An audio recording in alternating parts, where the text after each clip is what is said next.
13 जनवरी को रात में एक सेंसेशनल इंसिडेंट हुआ था शालीमार बाग में, जिसमें 75 लाख रुपए की लूट हुई।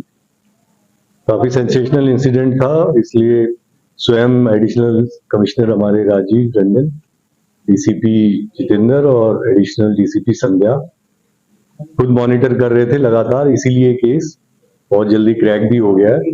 बिल्कुल ब्लाइंड केस था, कहीं से भी कोई लीड नहीं थी, और जो क्रिमिनल्स थे उन्होंने 2 मोटरसाइकिल पे 4 लड़के आए, और जो ये पैसा माता चानन देवी जनकपुरी से चला था शालीमार बाग का, तो वहां पे जब ये उतर रहा था तो इसको लूट के चले गए।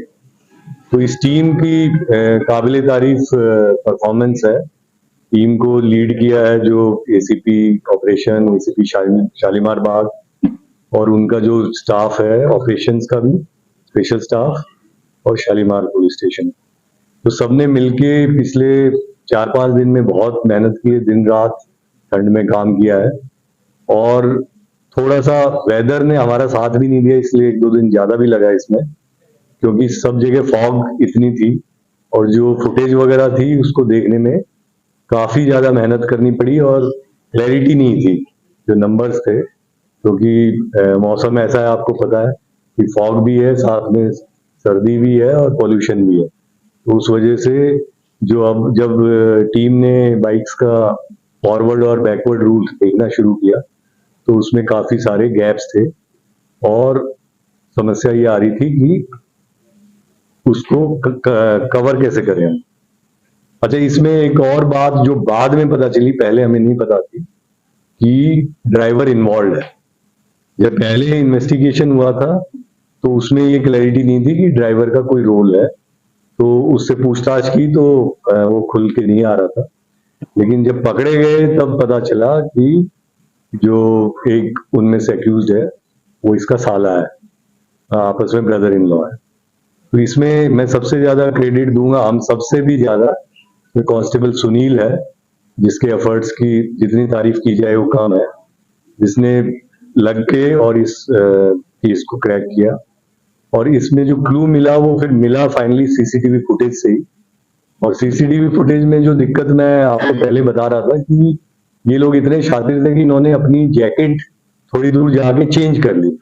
अब जब किसी ने, आप लोगों ने सीसीटीवी फुटेज देखा होगा, तो उसमें गाड़ी बड़ी तेजी से निकल जाती है, और नंबर भी कई बार क्लियर नहीं होता, क्योंकि अगर वो स्टेशनरी है तब तो आप नंबर पढ़ सकते हैं, और जब वो चलती रहती है तो उसको नंबर पढ़ने में काफी दिक्कत आती है। तो इन लोगों ने क्या किया, अपनी जैकेट भी चेंज कर ली और वो नंबर भी पढ़ा नहीं जा रहा था। और फाइनली हम जब आगे चलते गए, और इन्होंने एक और चालाकी की कि गए दूसरी तरफ और फिर आगे से घूम के वापिस आए और फिर दूसरी दिशा में गए। तो लगता ऐसा था कि भाई जा रहे हैं तो शायद उस तरफ के क्रिमिनल होंगे, तो हम जनकपुरी की तरफ भी घूमते रहे और इस तरफ शालीमार बाग की तरफ, और फाइनली जो क्रिमिनल निकले वो अमन विहार और प्रेम नगर एरिया के, जो रोहिणी और आउटर डिस्ट्रिक्ट का जो बॉर्डरिंग एरिया है वहां के क्रिमिनल्स निकले। और जैसा मैंने बताया कि उनमें से एक जो रॉबिन अरेस्ट हुआ है, वो ड्राइवर जो था, ड्राइवर का क्या नाम था, विकी का ब्रदर इन लॉ है। तो उसने मुखबरी की थी कि भाई इतना पैसा जाता है और इससे हम सबकी गरीबी दूर हो जाएगी।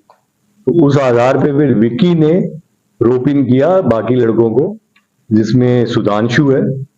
सुधांशु मुकेश का लड़का है, मुकेश पुराना रॉबर रहा हुआ है, उसके ऊपर पुराने इंसिडेंट है, लेकिन मुकेश खुद इस इंसिडेंट में शामिल नहीं हुआ। मुकेश ने अपने बेटे सुधांशु को लगाया और एक अभिषेक को लगाया। तो ये सारे मिलके हमने विकी को अरेस्ट किया, रॉबिन को, सुधांशु, मुकेश और अभिषेक को, और एक अभी इसमें वांटेड है। तो इसमें काबिल तारीफ ये है इस टीम का कि इन्होंने ऑलमोस्ट 61 लाख रुपए रिकवर भी कर लिए 75 लाख में से।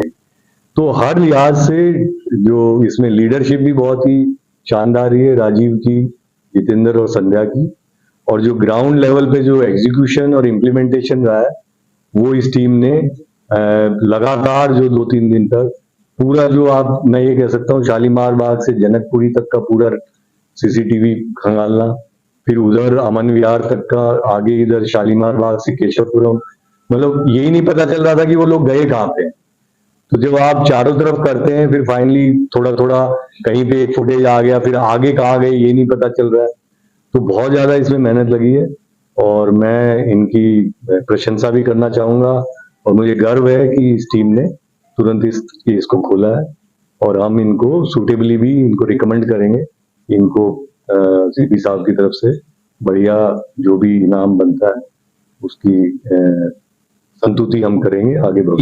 जो कंप्लेनेंट है उससे 8 साल से उसका ड्राइवर था और इसको पैसे की जरूरत थी, तो इसने ये कहा कि जो रॉबिन है वो एक शेफ का काम करता है साउथ दिल्ली में एक रेस्टोरेंट में, एक फेमस चेन है उसमें रेस्टोरेंट का शेफ है। तो उन दोनों ने मिलके कहा, लेकिन इनको लगा कि हम लोग तो पहले कभी किए नहीं है, तो एक ऐसा आदमी चाहिए जिसको थोड़ा एक्सपीरियंस हो इस तरह के काम करने में।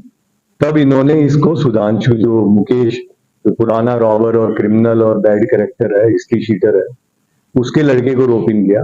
हालांकि सुधांशु का भी पहला ही काम था, बट लेकिन पीछे से जो प्लानिंग कर रहा था, जो मास्टरमाइंड था, वो ये मुकेश है जो 50 साल का है और उसके ऊपर पहले भी 4-5 मुकदमे हैं रॉबरी वगैरह के। तो उसने अपने बेटे को ये सारा प्लान बना के और बाद में साथ में अभिषेक को मिला के इन्होंने इसको एग्जीक्यूट। विक्की की तो रॉबिन से है, रॉबिन की आगे मुकेश, सॉरी सुधांशु जो मुकेश का लड़का है।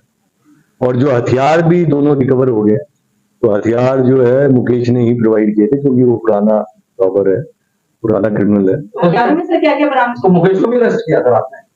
हाँ कर लिया, करना ही था इसको। हथियार में जो 2 कंट्री मेड पिस्टल या एक थोड़ा कंट्री मेड टाइप है, एक थोड़ा बेटर पिस्टल है, वो रिकवर। मतलब मास्टरमाइंड कौन है? मास्टरमाइंड तो देखो 2-3 तरह से देखो। अगर आप सूचना दी विकी ने, आगे जो रॉबिन ने उनको रोप इन किया जो पुराने क्रिमिनल थे, और जो एग्जीक्यूशन की प्लानिंग है वो मुकेश की है क्योंकि उसको एक्सपीरियंस था इन सब चीजों का। तो कुल मिला के अगर एक आदमी जो खाली रॉबरी के लिए मास्टरमाइंड है तो मुकेश हो सकता है। बाकी 14 लाख इन्होंने खर्च करे कहीं, क्या वो बताया? है। तो एक बंदा बाकी है ना। सर तो 100 लाख रुपए बरामद हुए हैं, उसमें क्या 2000 के नोट भी? ये मैंने नहीं देखा, तो मिल गया ना सारा। अभी खर्चा वर्चा कम हुआ था, ज्यादातर मिल गया। बड़े गैंग के साथ कोई नहीं, अभी ऐसा कुछ नहीं आया, बट ये है कि इनको अगर नहीं पकड़ पाते टाइम नहीं तो कुछ करते। और साइबर में सारी फर्स्ट टाइम मुकेश को छोड़ के, मुकेश के रॉबरी के, आर्म्स एक्ट और रॉबरी के। अरेस्ट कहाँ से किया? अब बस बहुत हो गया।